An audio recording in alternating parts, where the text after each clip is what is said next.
Alhamdulillah. Bàbá wa àgbà Mudirul Markaz. Adana Allahu hayatahu. Ẹgbẹ́ lẹ́ẹ̀kan sí jama. Adana Allahu hayatahu. Ọ̀yà bá ń ṣe séwù fún bàbá wa lágége. Ẹ ṣe séwù sí. Ẹ ṣe séwù sí. Wallahu ya'simuka minan nas. La takhafu darakan. ولا تخشى Wala hawla. ولا قوة إلا بالله العلي العظيم. A máa ṣe máa fún bàbá wa lágége. Torí bàbá wa lágége ọmọ àfa Alimi ni wọ́n. إن شاء الله. Gbogbo ń tọ́ àbá ti fún àfa Alimi ká máa fún àwọn ọmọ àfa Alimi. Ọlọ́mọ́sá àjíárí bàbá wa Mudirul Markaz tẹ́. حفظه الله ورعاه. Oore tuntun kan wọlé fún bàbá. الحمد لله. Oore tó yanjú. Oore tí ẹ̀dá kan ò lè pẹ̀gẹ́. Oore tó lálàáfíà. Oore tó rí ìdíje òkú tó sì níbi dúró sí. الحمد لله. Tọ́ àwọn oore kan bẹ tí wọ́n máa pè ní àríbidésí. Oore mi ń bẹ tí ò ríbidésí. Oore mi ń bẹ tí ò ṣe kí ni jàmá tí ò ríbidésí. Wọ́n wá ní ìbúlá wa kò tí ẹ mọ́ bí èèyàn gbé nǹkan lọ mọ́ ìbúlá wa kò tí wọ́n gbé nǹkan lọ yìí. Òun là ń pè lọ́mọ àlọ́ oore ọmọ ọkọ oore ìwà ń bẹ. Òun náà ní oore tí Ọlọ́run ṣe fún bàbá wa àgbà bàbá mi. حياكم الله. Habibul Malayi tí bàbá wa ìmáàmù àgbà nílọrin àwọn ni wọ́n fún bàbá wa Mudiru ní Habibul Malayi. Bàbá wa bẹ kí bàbá wa ní ẹni wà ní ìyẹn wà ní Sheikh Habibul Malayi Habibullah Adam Abdullah Al-Ilori. أطال الله حياته. Bàbá wa ìmáàmù àgbà Ọlọ́run jáde wọn pé àwọn ni wọ́n máa kí bàbá wa lágége bẹ́ẹ̀. آمين. Oore náà tí Ọlọ́run ṣe fún bàbá wa Mudirul Markaz. أطال الله حياته. Àbá bàbá dúpẹ́ lọ́dọ̀ Ọlọ́run. الحمد لله. Ọpẹ́ tá a bá bàbá dá ọpẹ́ náà pín sí ọ̀nà tí ọ̀pọ̀ الله أكبر. ó pín sọ́nà ẹ̀gbá. Ọlọ́run a máa kí àwọn ẹni rẹ̀ kúùsẹ́ gbogbo kúùsẹ́ mi. الله. Gbogbo ẹni ọba jẹ́ ni Ọlọ́run kì í fa nǹkan ni ó máa fara ẹ̀ léba. جل جلاله. Bàbá wa Mudirul Markaz حفظه الله ورعاه. kátó rejú ẹ̀ báyé. Oore mọ́tò tuntun wọlé wá bá wa. الحمد لله. Lẹ́yìn tí ó já sí wípé kò sí ojú tí ó rí wọ́n bá jẹ́ ojú tí pẹ́ gangan wọ́n bá rí tí Ọlọ́run ṣe fún bàbá wa Mudiru níjẹta òní yọmọ pé lè yí kọjá ntí ẹlẹ́gàn lè pẹ̀gẹ́. الله أكبر. Látọ̀dọ̀ ẹni ńlá ni ẹni ńlá حياكم الله. ológun ọmọ حفظكم الله ورعاكم. ògo tí da eré ògo kodò. حياكم الله. Àwọn ògo gàmẹ́jì máa dẹrí ògo kodò ògo mi àwọn adẹrí kodò bí a ìwọ ni a tó lè yí báyìí yóò dẹrí kodò wí ni. Òun náà ni Fadilatu Sheikh Suleiman Farouk Oníkìjìpá Al-Masikiyu. Ẹsẹ̀ sí wulẹ̀ ẹ̀kẹ́sì. Ẹsẹ̀ sí wulẹ̀ ẹ̀kẹ́sì. Wallahu ya'simuka من الناس. la takhafu darakan ولا تخشى wala hawla wala quwwata. إلا بالله العلي العظيم. Ọmọ akéwúre ọmọ ọkọ ọmọ akéwú láyé sọmọ àlè حياكم ọmọ الله. akéwú dáadáa láyé sọmọ akéwú rádaràda ọmọ kéwú tó máa tọ́tọ́ sáfà rẹ̀ ọmọ kéwú tó máa tọ́tọ́ sílé àfẹ́ ọmọ kéwú tó dé yẹn tán tó dẹni ayé tán tí o sọ pé bóun ilé àfẹ́ àwọn ti jẹ́ ọmọ kéwú tí ò ríra rẹ̀ lọ́dọ̀ àfẹ́ ẹ̀ bàbá wa miskin ó ṣe má lè gbàgbé oore tí pa ẹnu ọ̀tá mọ́ tí sọ ògùn náà sọ̀tá lẹ́nu ọ̀gbọ́ ọ̀tá kò ní rí itu kò sì ní rí mi yọ máa ṣe irú àwọn oore bẹ́ẹ̀ tọ́ta ò ní rí nǹkankan wí mọ́. ṣé oṣù lè máa ń fàárò irú oore bẹ́ẹ̀ ni bàbá náà ṣe fún bàbá wa Lágége. Bàbá náà ń ṣe sàádà fáwọn ọmọ ẹ̀ ọmọ pé bàbá wa Lágége wípé ayàdákùnrin ńlá o àwọn ọmọ mi ń gba sàádà wọn fẹ́ jáde ilé kéwú wọn fẹ́ kẹ́ bá ń bára kà wọn pẹ̀lú àlùbáríkà ayé tí ń bẹ lára tèmi náà. Allahu Akbar. Bẹ́ẹ̀ ti sọ fún mi pé ńlá àlùbáríkà tó sì rí bẹ́ẹ̀ ẹ wọ́n bá ń sọ fáwọn ọmọ mi yìí náà káwọn ní wọn lálùbáríkà. Allahu Akbar. Bàbá wa Lágége lọ. Gẹ́gẹ́ bí àfa tí ò bínú ọmọ kéwú ẹ̀ gẹ́gẹ́ bí àfa tọ́lọ̀ ń kẹ́ ọmọ kéwú rẹ̀ tínú rẹ̀ wá ń dùn ní kí mìíràn lọ́lọ́ ń ṣe yìí fún. Èdè a máa sọ gbogbo ògbà wípé Shehu Suleiman Baro bàbá yẹn àgbà àfa ni. Insha Allah tí ò rújú.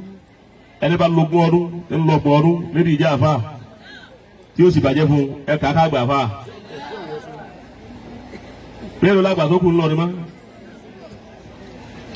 Tọ́yẹ pé gbogbo inú ilé mi ìmáàmù mi ò jọ mọ ogún ọdún àtọdún mẹ́ta lọ. Ó sì ti dàgbà náà nù ni. Ká tó pẹ́ ni ọ wá jòkó láyé bàbá tiẹ̀ náà. Ó ti dàgbà láyé bàbá rẹ̀. Ó sì dàgbà ọ dàgbà àfà nínú ìlú. Ó sì dàgbà àfà nínú ayé. Ya Allah. Bó ti wá jágbà àfà ni ọ wá dá ọ lápadà sọ́dọ̀ àwọn tó lọ́lá. Pé gbogbo ń tọ́lọ̀ ń ṣe fún mi yìí. Bàbá wa Mùdírù lọ́lọ́ ń ṣe fún. Mọ̀lánà Sheikh Adamu lọ́lọ́ ń ṣe fún. Allahu ta'ala anhu. Gbogbo bọ́lá bàbá náà ṣe wá tó Sheikh Suleiman. Bí bàbá Mùdírù bá wá ń bọ̀ wá, àwa pé gbogbo ọláhùn sẹ́gbẹ́ kan, a máa wá sọ fún ọkọ̀ pé ẹ máa bọ̀ wá, a máa pàṣẹ ọkọ̀ fún bàbá Lágége. Mélòó yẹn ló lè ṣe bẹ́ẹ̀? Fáfá rẹ̀, ibi táwọn ọmọ akéwú ti tako àfa wọn. Bàbá náà wá lọ ní bàbá wa Lágége. Gẹ́gẹ́ bí pípé tí ọmọ akéwú pè wá pípé wa bá ń bára ka àwọn ọmọ mi bàbá náà wá débẹ̀ ìjẹ́ ká gba owó kù náà fún bàbá wa Mudirul Markaz. Allahu hayatahu. Shehu Suleiman bá dìde Gáúsù. Wọ́n bá ń pè yẹn ń Gáúsù tí wọ́n ń takò wípé kì í ṣe Gáúsù. Èyí tí ń sẹ́yìn náà Gáúsù. Kí ni wọ́n ń pè ní Gáúsù? Kò sí ń dápẹ́ ní Gáúsù ẹni ó ní tí ń fún ọ̀pọ̀ ẹni ó ní Buhaya tí wọ́n ń ná Buhaya. Ẹ̀wùjọ́ tí Shehu Miskinu ti ń bá ọ̀rẹ́ ń tábọ̀ wá. Bàbá lọ́mọlúdì ahábàkà bíi márùn-ún mẹ́fà méje mẹ́jọ ahámátò aha gbogbo nǹkan láyé gbowó bẹ̀rẹ̀ láyé gba nǹkan kan. Ẹjọ́ tí Shehu Miskinu ti ń lọ òní láyé kò gbowó bẹ̀rẹ̀ rí. Ẹ wọ bí àfáà mi pọ̀ débi pé gbowó bẹ̀rẹ̀ rí ọba pé kò ní ṣe wá sí. Ọlọ́run ní sọ ń gbà á. Ọ̀ ń gbowó wá sí wa ọ̀rọ̀ àwọn ọlọ́run tó wọn fẹ́ sọ ọ̀ ń gbowó ẹ̀ lọ́wọ́ wa. Ọ̀dà àbẹ̀nsì rẹ̀ má jíṣẹ́ wa mọ́. Àwọn méjì náà wọ́n jọ ń bẹ ń ta ń gbà náà. Ọlọ́run ní wọ́n tó ń gba owó kó tó lè jíṣẹ́ wa ọ̀ma sẹ́jẹ̀ náà jòkó lẹ̀. Ó ní wọ́n tó gbowó tó yẹ pé torí mi ló fi ń ṣe ìwọ máa jíṣẹ́ lọ. Ṣé o mùsùlùmí ní jíṣẹ́ lọ ní ìṣe kòkó mẹ́? Wọ́n bẹ lórí fídì. Ọlọ́run ò sì ní bẹ́ǹsì ẹ̀ láyé. Àmín ya Allah. Ọmọ ẹ̀sìn sì lọ ni. Àmín. Bàbá àwọn Alágége wá wà mẹ́. Nígbà bàbá dé bẹ́ẹ̀, ìjẹ́ kó gba owó ìkùnà fún bàbá. Gbogbo ẹ̀yin èèyàn mi. Ẹ wá bá ń pàdé àfáà mi. Ẹ̀yẹ wá sí nǹkan kan yà yín gbogbo ntẹ́ ń bá pa tẹ́ ẹ̀ ń ná fún mi yà yín lónìí. Àfáà mi lẹ́ẹ̀ ná fún. Eléyìí agbówó kalẹ̀, tọ̀hún agbówó kalẹ̀, eléyìí agbé kalẹ̀, tọ̀hún agbé kalẹ̀. Oníkálukú gbówó kalẹ̀ lówó lálá. Owó wọn lè ń fẹjú mọ́ pọ̀lọpọ̀ ẹlòmíì tí ń wò ó. Ìpè eléyìí àpọ̀ báyìí. Owó lọ́pọ̀ tó yìí Shehu Miskinu. Shehu. Lọ́ba fọkùtùmọ́sẹ̀ ọba ní nǹkan kékeré yìí wọ́n á wò sa gbogbo ntí bàbá wa Sheikh Adamu ṣe fún mi nínú ayé mi ẹ̀ ń bẹ lọ́dọ̀ bàbá Sheikh Adamu gẹ́gẹ́ bí ọmọ bíbí inú wọn ti ń bẹ lọ́dọ̀ wọn ni torí bàbá tó bí Sheikh Miskin pẹ̀lú Sheikh Adamu ọ̀rẹ́ ni wọn izan ọmọ ọ̀rẹ́ ẹni ọmọ ẹni ni àyíbẹ̀kọ́ bàbá náà mọ́tò ọwọ́ àtọ́ wọn pẹ̀lú ọmọ tí àwọn náà bí tẹ́ ń jásí pé Sheikh Miskin ń jẹ́ àbúrò fún bàbá wa Mudirul Markaz. Adamallahu hayatahuma. ẹ̀gbọ́n tàbúrò ni bí ẹ bá ṣe jẹ́ àfa bọ̀dá mi wọ́n ti máa wí nu mo sì tàn máa pé bí wọ́n ti máa wí ńgbà náà nù kọ́lọ́hún tó ní bàbá Mudirul Markaz wá di bàbá gbogbo ayé. kí ni fi kúrò bàbá. Ayakumullah. ní kankan nígbà tí bàbá Sheikh Adamu ń bẹ ọlọ́run ò ti nàró mi báyìí àmọ́ lójú ayé bàbá tó ní ọlọ́run ti wá nàró wa bó ti wá nàró wa yìí kí láwa fi dúpẹ́ fún bàbá báyìí bẹ́ẹ̀ ọba mọ ẹni tó fún ní nǹkan ó sì mọ ẹni tó fún ọ. Ya Allah. ẹ jẹ́ dá nǹkan padà bẹ́ẹ̀ ni ó fún wa bá a bá ti pẹ́ nǹkan wa la yọ̀ bá wa pọ́n bí bàbá náà ti ń winu ń sàn yín dandan gbogbo ẹ̀ gbogbo wọn wò wípé à ń tọ̀ kí ni bàbá yà á ṣe.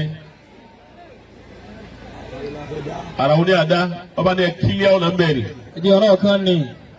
ẹ̀ ń wo báyìí ńlá ìbò ni àwọn security mo rò pé báyà yóò sì wọlé kí wọ́n máa tẹ̀lé bàbá wa lágége lọ lọ́ba ní ẹ máa wá kíní ènìyàn wá sẹ́rìngbà tí mọ́tò náà yọ jàmá wọ́n pe kíní kan ní exaggeration ọ̀dọ̀ àwọn eléèbó mọ́tò náà ọ̀gá ó tó gì í. Bẹ́ńtà bàbá tẹ́kẹ̀ sí musamusu dùn ha. bẹ́ẹ̀ni. Wáyé sáàmà máa ṣàyùsírì ìbílẹ̀ àṣàyí. ìgbà tó yọ tàǹkàṣì fún Tẹ́kẹ̀ sí musamusu dùn ha. ó sì di òrò yálẹ̀ ta àfẹ́ rọrùn mọ́ ibi ọ̀gá dé. Bẹ́ńtà bàbá tẹ́kẹ̀ sí musamusu dùn ha. ó lè wá bìkan wọ̀ sí. nígbà tí wọ́n gbé mọ́tò náà dé gbogbo ayé ké gbogbo ayé pariwo èyí tí ń lọ láyé lónìí nù tí bàbá wa Sheikh Miskin fún bàbá wa Mudirul Markaz Adamallahu hayatahu. gẹ́gẹ́ bí ọmọ kéwúre ọmọ ìyàfa rẹ̀ Allahu akbar. láti fi challenge gbogbo tí ń jọ ọmọ kéwú wípé bá a ti ṣe fáfẹ́ ìdí rèé fẹ́ni tọ́lọ̀ ń bá ní ó ní tó bẹ́ẹ̀ abóníjú bẹ́ẹ̀ lọ láti ṣe fáwọn ẹni rẹ̀. Allahu akbar. náà ìtẹ̀mí wa níyẹn ń bẹ̀ láàrin òye tèmi lórí ẹ̀. Ayakumullah. akí bàbá wa lágége wípé wọ́n kú oúnjẹ ọmọ. Adamallahu hayatahu. Tijani. Abibakumullah. akí bàbá wa lágége bàbá wa Mudirul Markaz wípé wọ́n kú oúnjẹ ọmọ tí èyí jóni lẹ́nu.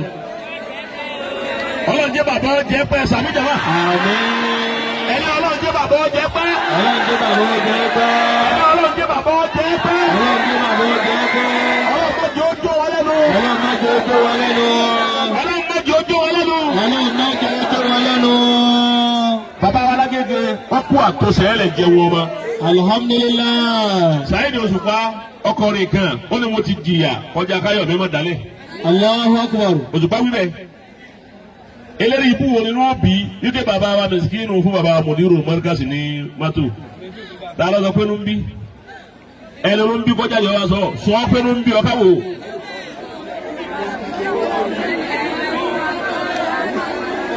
ó ní Òṣùpá ọlọ́njẹ́ ọ̀dà fún Saheed Òṣùpá kalẹ̀. Àmín. má fi kankan ṣe. Àmín. ó ní ta ni ló ń bí ó mọ́tò dà yóò dà fún òun náà òun ní ta ni ló ń bí kọ́ wá wí. òun kọ̀ yẹ o àmọ́ Saheed Òṣùpá ó ní mo jìyà kọjá káyọ̀ mi má dalẹ̀ òun ló wí bẹ́ẹ̀. bàbá wa Mudirul Markaz ṣe wàhálà púpọ̀ látọjú wa Sheikh Adamu kú tán bàbá tẹ́wọ́ gbà láti 28 years bàbá yẹn ò sinmi wàhálà ni bóun ní nǹkan bàbá mi ò ṣe ní bàjẹ́ gbogbo ń tẹ́ ẹ bá wá fún láyé gbogbo ń tẹ́ ẹ bá fún bàbá náà kò sí ń tẹ́ wo lé fún bó ti tó kọ́dà bẹ́ẹ̀ lẹ́kọ̀ọ́lé fún wa lóhùn ọ̀fẹ́ anínú iṣẹ́ bàbá mi ni sábà ń bomi sí iṣẹ́ bàbá mi yìí iṣẹ́ bàbá mi yìí ni bàbá náà ní nǹkan kan tí ń rán kọ́mọ ó sì máa ra nǹkan kan láti ọgbọ̀n ọdún kù ọdún méjì tí èèpọ̀ gbọ̀n ọdún kó sì máa ra nǹkan kan ju ti bàbá yìí lọ. wọ́n lóun ò fowó òun ọ̀fẹ́ lé òun ọ̀fẹ́ nǹkan kan iṣẹ́ bàbá mi yìí náà ní sábà ń bomi sí ẹ sábà ń bomi sí ẹ sáàdì ọmọ yìí ẹ sáàdì ọmọ yìí ọmọ rẹ ni àbí èso ọmọ rẹ. Allah. náà ọwọ́ arí bẹ́ẹ̀ ọlọ́run wá lé o ti ṣe wàhálà fún bàbá rẹ o ṣe wàhálà fún mi ọlọ́run o jẹ́ sẹ́ bàbá rẹ ó bàjẹ́ o jẹ́ ti tèmi tí bàbá rẹ ń ṣe tí Sheikh Adamu ń ṣe òdi ó bàjẹ́ tí o ti ṣe bẹ́ẹ̀ náà èmi náà máa wá kí ọ̀pọ̀ òkú ṣe bàbá yẹn ṣe bẹ̀rẹ̀ ni o. Insha Allah. wọ́n yẹn ṣe bẹ̀rẹ̀ ni o bàbá gba ọpẹ́ débi pé àfà private jet ń bọ̀ wá. Insha Allah. bàbá jẹun ọmọ wọ́n jẹun ọmọ débi pé àfà àwọn akọ́wọ́ pé kí ni bá a ṣe tó tó báyìí. Allahu wọ́n akbar. yẹ ṣe bẹ̀rẹ̀ fún bàbá Mudirul Markaz ni. Àmín. kèdójú ẹ̀ o ilé ṣe ń bọ̀ wá ni. Ya Allah. wọ́n dà ń tí bàbá wa miskinu ó ṣe ilé ṣe ń bẹ̀ yẹn bọ̀ wá ni ó tún kù bàbá náà ṣé o miskinu ń rò wípé kí ni máa tún lè ṣe bá a ti tún sọ yìí ètò ń rò lọ́wọ́ pé kí ni ètò eléyìí ìjọjú etí Sheikh Adamu ṣe fún mi kọjá bẹ́ẹ̀ kí ni mo lè fi sán tí ó fi tó.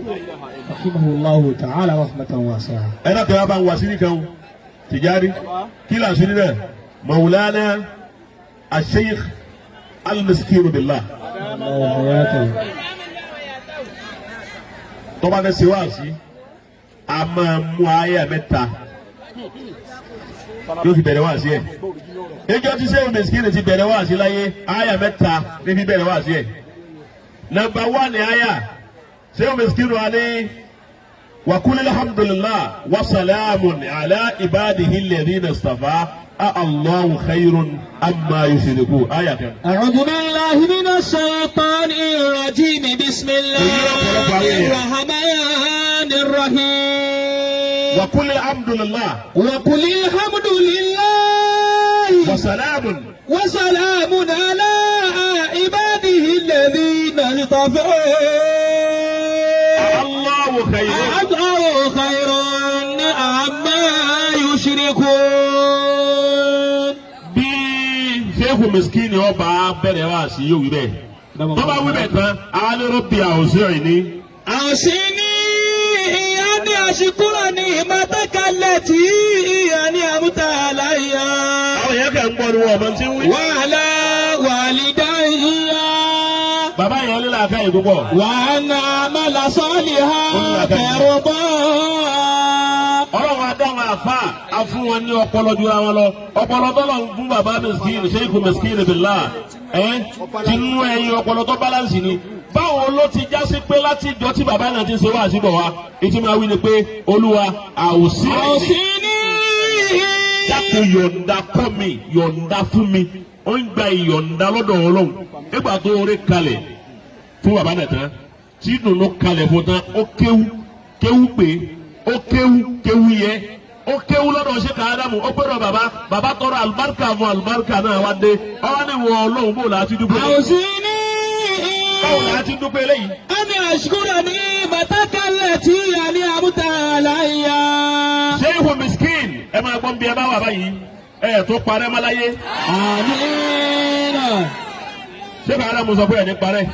آمين Sheikh Adamu ti sọ bẹ́ẹ̀ gbogbo ẹni ọba ní kí ọlá Sheikh Miskin ó parẹ́ yóò parẹ́ ọmọ rẹ̀ ó parẹ́ ọmọ rẹ̀ ó parẹ́ ìran rẹ̀ ó parẹ́ ayé rẹ̀ ó parẹ́ alikiyama rẹ̀ ó tó parẹ́. أوصني أن أشكر نعمتك التي أنعمت علي kẹ́hìn ó ṣe kó serú ẹ̀ fún bàbá Mudirul Markaz. وعلى والدي Fujiyatul khayri ni. وأن أعمل صالحا ترضاه bàbá Mudiru wọ́n yẹ sáfàáfà rí àbábọ́mọ kéwú bá ṣe ń tọ́tọ́ sáfà rẹ̀ ló ṣe ń tọ́tọ́ sáfà rẹ̀ àfà kódà bí n tó ṣe ní kéré á kí ọmọ kéwú rẹ̀ pọ̀ mẹ́tọ́ àfà rẹ̀ ká tó pé n tó ṣe yíyẹ ṣe orin ọkọ̀ tó dùn kó ti ń làágùn fún rẹ̀ ń bí ó dúró sí. وادخلني برحمتك في عبادك الصالحين ọba rọ́pò náà tó bá yọ nígbà tí kìnìún ń bọ̀ ni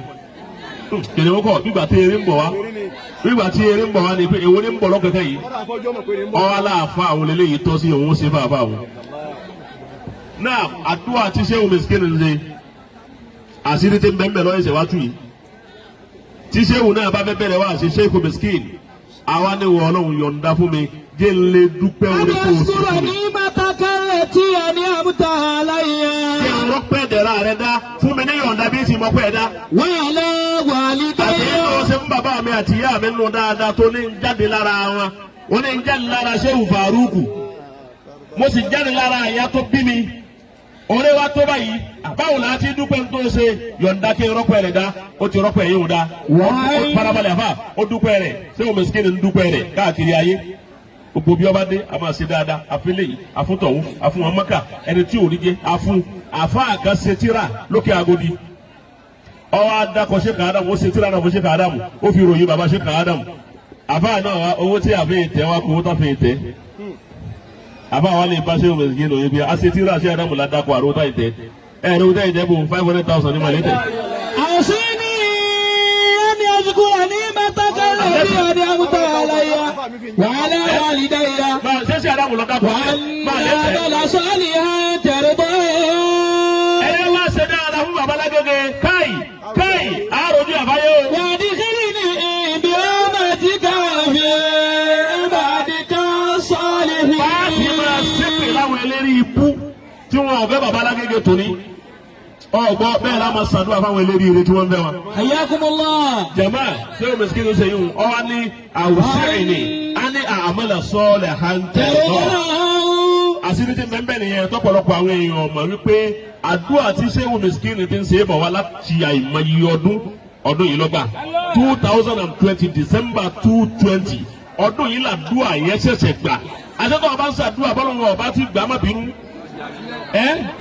àṣírí ọjà mi ìjọ kan ìjọ tàdúrà náà ọjà mi ọ̀ni Olúwa yọ̀ǹda fún mi jẹ́ kí n ṣiṣẹ́ rẹ̀ kan èyí tí ń ṣe àwọn sẹ́tẹ̀mì rò kóore ni o tọ́pọ̀ dájú o mo sì lawọ́ pẹ̀lú tó fún mi ìdáná ń fún àwọn èèyàn ń sànú àwọn èèyàn àmọ́ oore kan sọ̀ọ́líhàn oore kan dáadáa kan tí í ṣe tẹ̀rọ̀ tọ́ọ̀hù tí ó yọ wọ Ọlọ́run nínú tí wọ́n Ọlọ́run yọ́nú sí tọ́ta tí ó ṣe kò ń gẹ̀ yọ́nú rẹ̀ mọ́sá yọ̀ǹda fún mi kí n ṣe wàá ní àmàlà sọ̀ọ́líhàn tẹ̀rẹ̀ tọ́. wá sí wo ni wọ́n lọ tí wọ́n ò wí bẹ́ẹ̀ kò sí wá sí tọ́ lọ tí ò wí bẹ́ẹ̀ àṣì ani àmàlà sọ́ọ̀lẹ̀ hàn tẹ̀rẹ̀ tọ́ àṣì yọ̀ǹda fún mi kí n ṣiṣẹ́ tí wọ́n Ọlọ́run yọ́nú sí iṣẹ́ tó lọ́wọ́ yọrù sí nàwárí. Allah. iṣẹ́ òre o. àmàlà sọ́ọ̀lẹ̀ tẹ̀lé báwo. bàbá tí wàá yọrù sí torí tó jẹ́ wúdà ní pé bàbá Mudirul Markaz ni bàbá ni mo gba mọ́tò náà mo sì nẹ́tàn máa wí pé n tó ń ṣe yìí Sheikh Adamu yọrù sí àní àmàlà sọ́ọ̀lẹ̀ tẹ̀rẹ̀ bọ́ọ̀hù Sheikh Adamu yọrù sí Ọlọ́run náà yọrù sí. ó ti yẹ wá adkhilni bi rahmatika fi ibadika salihin. wọ́n ti ní bọ́nú àwọn ẹrú rẹ̀ tọ́jẹ́rú rẹ̀ fìmí sínú àwọn ibadullahi salihin bí n bá ti ṣiṣẹ́ nìtọ́ bá ti yọrù sí tán wá fún mi láwọ̀ ọdún àwọn ọdún tó fún mi ní pé adkhilni bi rahmatika fi ibadika salihin. tì mí bọ́nú àwọn ẹni rẹ̀ ilan Sheikh Miskin Sheikh Suleiman Farouk al-Miskin billah. Barakallahu hayatahu. à ń sọ láhàn gbogbo ohun tí ń jẹ́ Markaz pé anta mina ibadillahi salihin. anta mina ibadillah. àdúrà yín tẹ́ ẹ máa ń ṣe gbogbo bí ẹ bá dé tẹ́ ẹ bá fẹ́ ṣe wá sí tẹ́kọ̀tì bọ̀ ọjà mi lọ́dún yìí o ẹ ti wọnú ibadullahi salihin. Sheikh Adamu gbà yín lọ́mọké wúre bàbá Mudiru gbà yín lọ́mọké wúre àfẹ́sẹ̀ gbà yín lọ́mọké wúre àbá Umaru Agbaji gbà yín lọ́mọké wúre àfá Adamu Namaji gbà yín lọ́mọké wúre bàbá ọba Àlọ́rí gbà yín lọ́mọké wúre bàbá Ìmámù Àgbà gbà yín lọ́mọké wúre. wà á iná àmàlà salihan tẹ̀rí bá wọ́n adìkẹ́lẹ̀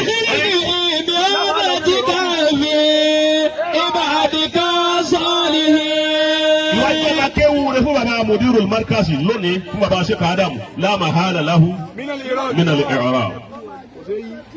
èyí ò dúró bàbá Mudiru tó wá gbà bàbá Mudiru àṣà wọn tá a mọ̀ wọ́n mọ̀ òun ni wípé bàbá kì í mú ọmọ kéwù bàbá wọn kan lẹ́rú ẹlòmíì jókòó lórí àga bàbá rẹ̀ àwọn ni gbogbo ọmọ kéwù bàbá wọn kọ́ máa dá adíyá wa Mudiru ní kò sí ń tọ́jọ́ ọlọ́wọ́n ọ̀fẹ́ bẹ́ẹ̀ ẹnìkan má kàdíyá kan wá o bàbá Mudiru yẹn nìkan má kàdíyá wa o tá a bá sì lọ wá sí àgbàkùnà bá a bá wa Mudiru àni ẹ má gbà bàbá yẹn ò ní jí wọn gba ìkùnà aláàdá bàbá yẹn nu ọjọ́ bàbá wa Sheikh Adam bàbá Mudiru tó níjọ bàbá tó bí wọn. radiyallahu ta'ala anhu.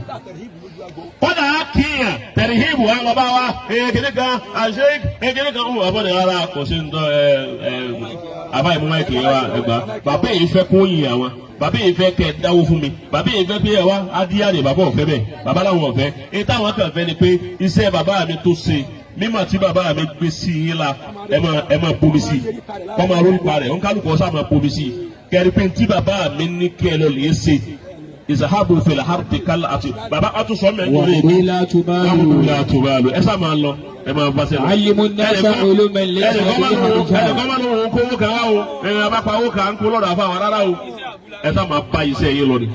bàbá sọ pé ṣé Ádámù ní ṣé àbú ṣé Ádámù ní ẹ kó wá fún mi ẹ sá lọ ilẹ̀ ẹ jẹ́ kí ọmọ kìnìún ẹ máa lọ ẹ lọ lè fọ́n ìmọ̀ káàkiri alimu nasa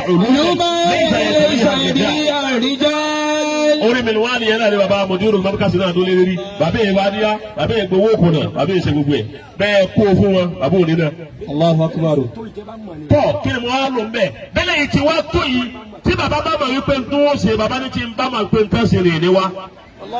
torí pé mi ò bàbá ní ìbínú kọ́ o kìí ṣe ìbínú ní oníjú wọn wà àmọ́ yìí dúró nípò kí n wá mú ọmọ kéwù bàbá mi kan kí n wá sún ó dẹrú bí ọmọ sèmi ìdúró ń kú rẹ̀. àṣà pé ń rí tínú mi ń dùn èyí wọn náà tó bàbá Sheikh Suleiman ó ti wá sí ọ̀pọ̀lọpọ̀ nǹkan síwájú fún bàbá fún Sheikh Adam nínú mọ́ríkàsì ń bẹ̀ wọ́n tún sọ̀rọ̀ ń jòrè inú ọgbà wípé wọ́n ṣètò yunifásitì gangan ṣé o mẹ́sìkìrì ni mo fi 5 mílíọ̀nù rẹ̀ mílíọ̀nù márùn-ún bàbá wa Gamawi ni mo fi mílíọ̀nù márùn-ún rẹ̀ bàbá Dáúdà Afálilá bàbá Sheikh Dahu wọ́n ní mo fi mílíọ̀nù méjì àbọ̀lẹ̀ oníkálukú fi ilẹ̀ bẹ́ẹ̀ àwọn èèyàn ṣe dáadáa bẹ́ẹ̀ sẹ́yìn òfin ìmọ̀ náà wá ní kọ̀tà mi ń dòdò gbogbo nǹkan ṣe iṣẹ́ Ádámù náà là ń ṣe fún lóòótọ́ àmọ́ kọ̀tà mi ń dòdò mo gbọ́dọ̀ ṣe nǹkan kan fáfáà mi torí gbogbo nǹkan bá ṣe fún bàbá Mudiru Sheikh Ádámù ni wọ́n ń ná fún bẹ́ẹ̀ fún wọn lówó Sheikh Ádámù wọ́n ná fún bẹ́ẹ̀ fún wọn ní nǹkan Sheikh Ádámù wọ́n ná fún bẹ́ẹ̀ lẹ́kọ̀ọ́lé fún wa ní mọ̀kọ́ owó tẹ̀lé kọ́lé dà wọ́n ṣe sáyé Sheikh Ádámù kí ni mo gbọ́dọ̀ wá a gbọ́dọ̀ wá rí nǹkan kan tá a ṣe fún bàbá yìí tá a bá ní alẹ́ kó fún wọn bàbá yìí ò ní lò ó ibẹ̀ wọn ní òtún náà sí. ẹ jẹ́ àwọn nǹkan kan fi kọ́mpẹ́sẹ̀tì àwọn náà wípé ẹ kú àmánà bàbá ẹ kú ẹ̀jàmbá bàbá tó bí yìí ká kọ́mpẹ́sẹ̀tì wọn. ó fi wá wá mọ́tò náà Mudiru àkọ́kọ́ kí bàbá wọn sọ pé mo gbà á àkọ́kọ́ nù níjọ́ Sunday yìí kí bàbá kọ́kọ́ sọ kéèyàn fún wọn nǹkan wọ́n ti kù wọ́n lérí sí bàbá láwọn ọ̀fẹ́ kéèyàn wá ní mo fún wọn nǹkan kí bàbá wá ní mo gbà àkọ́kọ́ rẹ̀ o. èyí wá ṣe tó níbẹ̀ èyí ṣe tí wọn àfi gbà á níyà tẹ́lẹ̀ àwọn ànábì Ọlọ́run kẹni wọn lọ lè kọ́ sí. bẹ́ẹ̀ bá wọ́n Suratu Shu'ara àwọn ànábì Ọlọ́run bíi márùn-ún ni wọ́n làwọn ọ̀gbà adíyá àwọn ògbówó ọ̀yà àwọn ọ̀gbà nkankan wọ́n làwọn ọ̀fà adíyá. ànábì Nuhu olówó ọ̀fẹ́ ànábì Salihu olówó ọ̀fẹ́ anabi Lutu olówó ọbẹ anabi Shuaibu ẹ lọ wo Suratu Shu'ara ẹ bá wọn anabi Ọlọ́run márùn bẹ́ẹ̀ tí wọ́n ní la as'alukum alayhi min ajrin in ajriya illa ala rabbil alamin wọ́n làwọn ọ̀fẹ́ bẹ́ẹ̀ bá lè fún wa ní nǹkan bẹ́ẹ̀ fún Lutu ní nǹkan lówó ọbẹ bẹ́ẹ̀ fún Nuhu wa lówó ọbẹ bẹ́ẹ̀ fún lè ani gbogbo sẹ́tì ń ṣe yìí tọ́lọ́hún tí ń ṣe kì í jẹ́ pé torí kẹ́ ẹ lè fún mi lówó ọ̀dọ̀ Ọlọ́run lẹ̀sán mi wá èyí wọn ni bàbá wa Sheikh Ádámù lò nípa àwọn ọ̀fẹ́ kọ́ máa kéwù kan ló ń bọ̀ wá ṣẹ̀sán Ọlọ́run ní ọ̀sán ní bàbá Mudiru náà ń lò pé ìfẹ́ kọ́ máa kéwù kan lóun kó adíyà kan bọ̀ wá Ọlọ́run ní ọ̀sẹ̀sán àmọ́pọ̀ wa di eléyìí Sheikh Ádámù wa ni ọgbà yìí ni torí gbogbo wa là ń ṣàdúrà nípa bàbá Miskini pìsẹ́ntì ẹ̀ gbogbo wa ń ṣàdúrà yìí pé àmọ́ bàbá tá a ní àmọ́ bàbá ta ni bàbá irú nǹkan báyìí bàbá òde gbà kìí sì ṣèbínú àmọ́ yìí fẹ́ kọjá pé ọmọ kéwù wà dẹrú fún mi ìwà ọmọ kéwù kan pé ọ dẹrú mi rárá fírí òun kálukú bàbá mi ti fírí yín kémi náà fírí yín ẹnu pé ẹ kàn máa bá ẹ máa ntí bàbá mi gbé fún yín àmọ́ náà ni ẹ má jẹ́ ọ bàjẹ́ bí ẹ má jẹ́ àmọ́ náà ọ bàjẹ́ ẹnu tèmi nu ẹ sì máa nífẹ̀ẹ́ bàbá ni ntọ́ lé bí bàbá Mudiru nú tó wọn àtẹ̀yẹ́ òfin sọ̀tá dalẹ̀ òun ni kó o bú bàbá ni la ilẹ àbíkó mú bàbá náà lọ́ta Mudiru ní bá bú mi pírọ́blẹ́mù ẹni ẹ má bú bàbá mi ní. bẹ́ẹ̀ yẹn bá wá sọ ọmọ àlè wá bú bàbá rẹ ọmọ àlè lẹni tó bá bú bàbá rẹ tó wá ní ó tún wá rẹ̀ rí káì ẹni pé ẹni bẹ́ẹ̀ sọ ma baba mudirul markas Damallahu gbogbo iṣẹ́ hayatahu. Adamu wà ń dunu sí wa ni. Insha Allah. àmọ́ kí ló wá fà sí baba fi gbà torí ń gbà mo wò mo rí pé àwọn anábì Ọlọ́run wo wọn ọgbà hadiya èyí ṣe tí baba mudiru gbàdá wa tó gbàdá wa gbà àwọn rí pé baba mudiru tó wá lọ́dọ̀ anábì ni. Sallallahu alayhi wa sallam. baba mudiru lọ́dọ̀ anábì anábì wa Muhammad ìgbà tí mo kó anábì Sọ́líhù Lútù Ṣuaibu àti Núhà táwọn nílé àjíríyà ilé Rabbil Alamin anábì Muhammad ọwọ́ adásùkò tiẹ̀ anábì nílé àṣẹ àlòkù àlẹ́ yẹn mi ní àjírí. Qul ma as'alukum alayhi min ajri. Ilé ẹgbẹ́ nǹkan wá fún mi, ilé ẹgbẹ́ mọ́tò wá, ilé ẹgbẹ́ sí wá, ilé ẹkọ́lé fún mi, ìbéèrè nǹkan kan lọ́wọ́ yìí. Lọ́wọ́ gbogbo tí ń jẹ́ sàábé tẹ́ ń tẹ̀lé mi, ilé ẹni kò ṣe nǹkan kan fún mi o, àmọ́ o. Illa ma Istisna'iyya tiẹ̀ ni. yattakhidha ila rabbihi sabila. Alábìnrin illa istisna'iyya nu. Man sha'a an yattakhidha ila rabbihi. Ẹni bá mọ̀ wípé ọba wùwù lọ́kàn wípé òun fẹ́ ṣe nǹkan fún mi, ìbéèrè lọ́wọ́ yín. Lọ́wọ́ ọba kéwù ká pé ó ṣe nǹkan fún mi o. Àmẹ́ni ọba máa lẹ́tọ̀ọ́ wípé òun fẹ́ tara rẹ̀ tó gba nǹkan lọ́dọ̀ Ọlọ́run sí i tọ́ kó gbé wa. Ní bàbá mòdìrú náà fi wá ní ọ̀dà túláàsì ọmọ kéwù kan ìsọ̀ ìbádù pé kí n mú ọmọ kéwù kan lẹ́rú. Ẹ̀fẹ̀ àmọ́ ilá máa ń ṣá ayé tẹ̀kísà ìlárọ̀ sabila. ẹni bá fẹ́ gba bẹ̀ torí nǹkan lọ́dọ̀ Ọlọ́run tọ́ àkọ́ fún láti ṣe lọ́fà tí bàbá náà fi rí mo gba mọ́tò náà pẹ̀lú ìyọnu mo gba mọ́tò náà pẹ̀lú ẹ̀mí ìfẹ́ mo gba mọ́tò náà tọkàntọkàn èyí ò ń já pé bàbá wa Sheikh Suleiman Farouk al-Miskin billah bàbá náà wọlé pátápátá yẹn. Insha Allah. ọmọ akéwù ọmọ anúwulé tó ọmọ anúwulé náà ní maléwọ̀ ọmọ anúwulé ní sekiri òun lọ maléwọ̀ lọ́mọ ibi tó wọ́n gbà wọlé ibi wọ́n gbà wọlé sí baba Mudirul Markaz la wọ́n gba bẹ̀ dọ́dọ̀ Sheikh Adam Insha Allah. Sheikh Adam ó ti stamp ọ̀rọ̀ wọn Alhamdulillah. wọ́n bẹ̀ nù àwọn ọmọ akéwù tí wọ́n ń jẹ́ àlìbárara ọba tó ṣe wọ́n bẹ́ẹ̀ gbogbo ẹni tó òun náà wá bẹ̀ wípé òun náà bẹ́ẹ̀ di àlìbárara etí wọn náà fi di àlìbárara lọ́dọ̀ àfa rẹ̀ kọ́dà bí èsè mọ́tò tọ́jú nǹkan mi náà ń dáadáa Ọlọ́run ó ṣe. Àmín. àwa dúpẹ́ fún baba mẹsìkínù ọpẹ́ kọ́lá àdá èyí dúpẹ́ tí ọba jẹ́ ẹ̀tọ́ ọmọ sí babẹ́ èyí dúpẹ́ tí ọba jẹ́ ẹ̀tọ́ ọba kéwú sáàbà rẹ̀ èyí wọn ọlọ́pẹ́ mú àmásàdúà àdúà láàṣẹ kílà àdúà náà ẹnì kan kọjá àdúà o ẹnì kan kọjá àdúà o ẹnì kan kọjá àdúà o àdúà táwa ó ṣe láwa tá a jẹ́ márkàsì gbogbo ọmọ márkàsì ló sì fẹnu ṣe ọmọ márkàsì nínú rẹ̀ ọba dùn sí léyìn lérí ibùnú àwọn mọ̀nàfíkì márkàsì nù àsáwọ̀ ọmọ nù ọ̀rẹ́ nǹkan ẹ̀ńdà fún bàbá rẹ̀ inú bí wọ́n ma ẹ̀ńdà fún àfa rẹ̀ inú bí wọ́n ma kéwù ọ̀fẹ́ dá fún ọ̀nù etí bàbá wa ṣé Miskin ṣe yí ọmọ pọ̀ wò olúwa kọ́ wọlé anabi Muhammad Sallallahu alayhi wa sallam. kọ́ wọlé àjẹkẹ́ ọlọ́run kọ́ wọlé àánú rẹ̀ bàbá wa Sheikh Miskin Sheikh Suleiman Farouk oníkìjìbá al-Miskin billah. Damallahu hayatahu. olúwa ti sọ pé ulaika alladhina nataqabbalu anhum. Ulaika alladhina nataqabbalu anhum ahsana ma amilu. gbogbo ẹ̀rọ bá ṣe ń tẹ́ ẹsẹ̀ yìí olúwa ní àwọn ọlọ́run nataqabbalu anhum ahsana ma amilu. á gba oore náà lọ́wọ́ wọn yóò tún dáa ju bí wọ́n ti ṣe é lọ. Wa natajawazu an sayyi'atihim fi ashabil jannati. àwọn amámojú kọ́ mi gbogbo àṣìṣe tí wọ́n ti ṣe á pa gbogbo àṣìṣe náà rẹ̀ èyàn ní bẹ́ẹ̀ kọ́ máa kú díẹ̀ kò sẹ́dáhùn àbánábì nìkan gbogbo tó máa kú díẹ̀ fún bàbá náà ọlọ́run mọ́sá àfojú fò ó. Wa nasi'il kanu adu. olúwa ní àdéhùn rẹ̀ tá a bá yín sínú bàbá wa ṣe oṣù lẹ́yìn mọ́nà tibta nafsan Insha Allah. tí ìlú nkankan tẹ́lẹ̀ ṣẹ̀ṣẹ̀ bẹ̀rẹ̀ nu èyí ní sẹ́yẹ búùkù nu pé fẹ́ bẹ̀rẹ̀ ìrìn àjò gbèsè ayé tuntun ẹ̀rí nǹkan fẹ́ bẹ̀rẹ̀ ìrìn àjò gbèsè ayé tuntun fún kọ́ọ̀lẹ̀ lọ́dọ̀ Ọlọ́run fún kọ́ọ̀lẹ̀ lọ́dọ̀ Sheikh Adam fún kọ́ọ̀lẹ̀ lọ́dọ̀ gbogbo àwọn ẹni Ọlọ́run tẹ́ ń bẹ lójú ọ̀nà wọn àtàwọn tẹ́ jàlùbáríkà wọn àti gbogbo àwọn ẹni Ọlọ́run tẹ́ gbọ́ àdúrà lẹ́nu wọn àtàwọn tẹ́ gbàdákàlì lọ́wọ́ wọn inú gbogbo wọn náà ń dùn sí ń tẹ́ ṣe fàáfàá yìí ẹ tó wá sí bẹ́ẹ̀ ẹ tó wá sí fún bàbá wa Sheikh Usman Farouk oníkejìpá ẹ tó sí bẹ́ẹ̀ nínú bàbá náà tó ń dùn lọ́wọ́ báyìí gbogbo ń tẹ́ ẹ ṣe yìí Olúwa kọ́ yín máa ṣe ni o ìkọ́ máa ṣe Ọlọ́run tí ń bẹ lára yín àdúrà ti wá ni pé àárín ẹ̀yin àtọ́lọ́hun kọ́ má dàrú.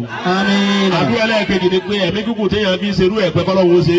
Àmín. àdúrà kẹta ni pé ọ́fíìsì Ọlọ́run náà Ọlọ́run má ṣàkíyàn o. Àmín ya Allah. Ọlọ́run má ṣàkíyàn o. Àmín. Ọlọ́run má ṣàkíyàn o. Àmín. Ọlọ́run má ṣàkíyàn. èyí táwa ń ṣe yìí bó ti dùn wá wa tó òun là á ṣe ó dùn wá wa ọba wa láàmú ọ̀tọ̀ wa lára ó tù wá lọ́kàn gbogbo tọ́lọ̀ ń ṣe fún Sheikh Miskin Ọlọ́run níjọ́ bàjẹ́. Àmín. àwa bí Ọlọ́run àti jẹ́ kan Ọlọ́run bẹ Ọlọ́run ààbò tọ̀sán àti tòru bá wa bò wọ́n. Àmín. kírú ẹni báyìí ọpẹ́ lérílẹ̀ kọ́pẹ́ lérílẹ̀ kó oore náà ó sì bá ẹni náà pẹ́. Àmín. kí bàbá mòdìrú ọpẹ́ lérílẹ̀.